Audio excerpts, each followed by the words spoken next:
Ex quo nono sobre la cuestión del retorno de las iglesias a la unidad católica. San Pío X. 1910.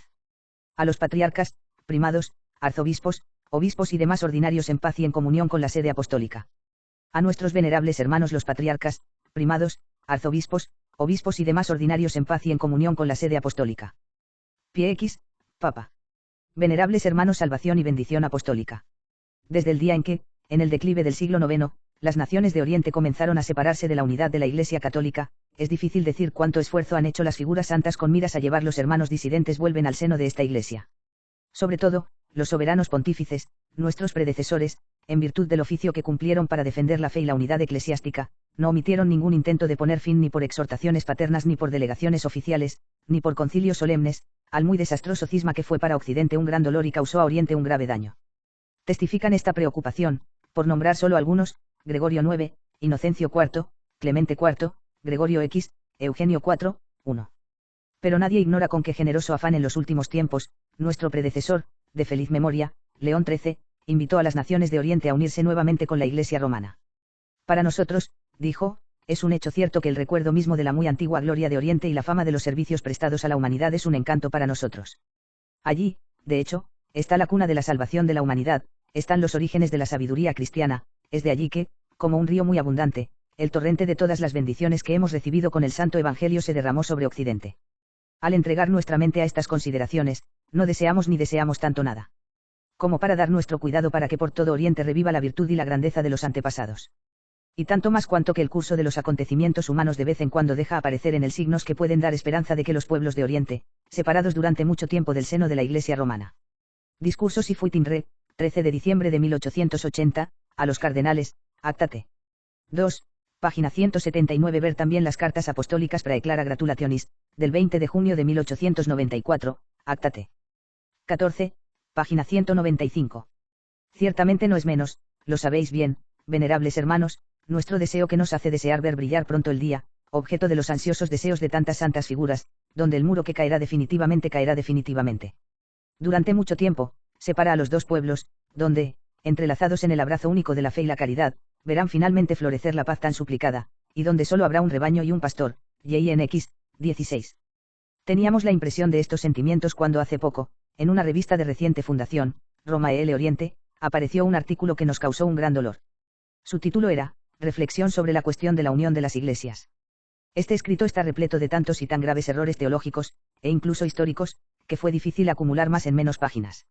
Admitimos, con tanta temeridad como falsedad, la opinión de que el dogma de la procesión del Espíritu Santo a Filio no se deriva de ninguna manera de las mismas palabras del Evangelio y no está confirmado por la fe de los antiguos padres. Asimismo, es con gran imprudencia que se cuestiona la cuestión de si los sagrados dogmas del purgatorio y la Inmaculada Concepción fueron reconocidos por los santos de los siglos anteriores. Al hablar de la constitución de la Iglesia, primero renovamos un error largamente condenado por nuestro predecesor Inocencio X, decreto de la Congregación General del Santo Oficio, 24 de enero de 1647, a saber, que San Pablo era considerado como un hermano absolutamente igual a San Pedro. Luego, no menos falsamente, se nos invita a creer que la Iglesia primitiva no conocía el primado de un solo jefe, la monarquía, que la supremacía de la Iglesia romana no se basa en argumentos válidos y no le repugna menos declarar válida la confirmación administrada por cualquier sacerdote. 2. Por este simple resumen de los errores de los que está lleno este escrito, ustedes comprenderán fácilmente, venerables hermanos, que fue para todos los que lo han leído un gran escándalo, y que nosotros mismos quedamos sumamente sorprendidos de ver allí la doctrina católica tan clara e impertinentemente distorsionada, al mismo tiempo que varios puntos relacionados con la historia del cisma de Oriente distorsionados con tanta audacia. Es un error acusar a los santísimos pontífices Nicolás y León IX de haber provocado en gran medida la disensión, el primero por su orgullo y su ambición, el segundo por la violencia de sus recriminaciones, como si fuera necesario atribuir al orgullo el vigor apostólico del primero en la defensa de los derechos sacrosantos, y para llamar crueldad al celo del segundo por reprimir el mal. También es pisotear los derechos de la historia tratar de bandolerismo estas santas expediciones llamadas cruzadas, o incluso, lo que es más grave, atribuir al deseo de dominación más que a la preocupación apostólica por alimentar al rebaño de Cristo, el celo y los esfuerzos de los romanos pontífices por la reunión de las iglesias. Tampoco nos asombró un poco leer en ese mismo escrito la afirmación de que los griegos de Florencia fueron obligados por los latinos a adherirse a la unidad, o que fueron inducidos por falsos argumentos a aceptar el dogma de la procesión del Espíritu Santo.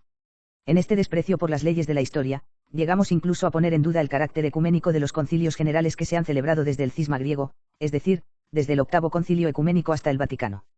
Todo esto para concluir con un proyecto de unidad híbrida, según el cual, en lo sucesivo, las dos iglesias reconocerían como legítimo solo lo que era su herencia común antes del cisma. Por lo demás, lo mantendríamos en profundo silencio, como adiciones quizás ilegítimas, en cualquier caso superfluas.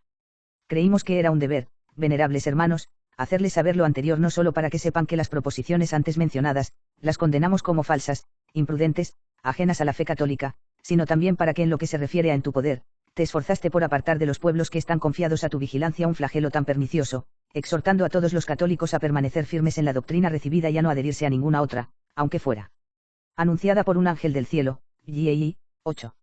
Al mismo tiempo, le instamos encarecidamente a que los persuada de que no tenemos nada más en el corazón que ver a todos los hombres de buena voluntad trabajando incansablemente para obtener la unidad tan deseada lo antes posible. Para que las ovejas dispersas por disensiones se unan en la misma profesión de fe católica, bajo un solo pastor supremo. Obtendremos este resultado más fácilmente si multiplicamos nuestras oraciones al Espíritu Santo, que es un Dios de paz y no de discordia. Iceo 14, 33. Así se realizará el deseo que Cristo expresó con gemidos antes de sufrir los últimos tormentos. Y en 17, 21, que sean uno, Padre mío, como tú en mí y yo en ti, para que ellos también sean uno en nosotros.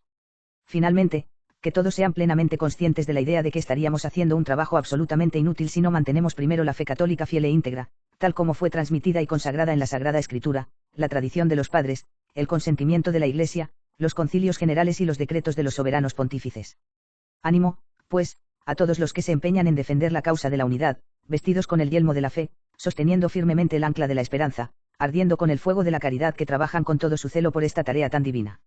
Y Dios, Padre y amigo de la paz, amo de los tiempos y de las horas, Hechos 7, apresurará el día en que los pueblos de Oriente deben volver triunfantes a la unidad católica y, unidos a la sede apostólica, purificados de todo error, entrar en el puerto de la salvación eterna. Tengan cuidado, venerables hermanos, de que esta carta se traduzca cuidadosamente al idioma de la región que se les ha confiado y de difundirla.